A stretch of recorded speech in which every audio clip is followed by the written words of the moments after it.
Qashqadaryo viloyati Shahrisabz tumani G'ilon qishlog'i tog'lari. Mana bu tog'ni aytyapti. Biz oldin Hazrat Sulton 4643 metr O'zbekistonning eng baland tog'i deb o'ylardik, lekin mana shu qora tog' deyapti. Undan baland deb aytyapti. Endi buni mutaxassislar qandaydir o'lchab ko'rish kerakmi? Biz o'lchamaymiz uni.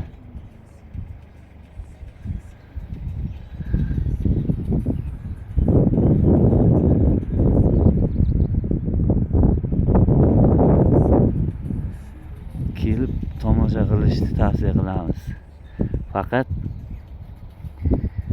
Nexia 3 Cobalt Gentra deb maqtanmanglar-da hech kim shuni.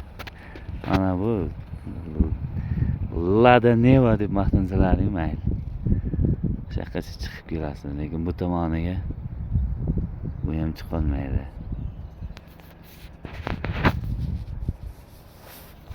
Mana shu tog'da baland deyaptik. Mutaxassislardan javob kutamiz agar qo'ldan kelsa, agar geograflardan izlanishda davom etish kerak, to'xtab qolmay.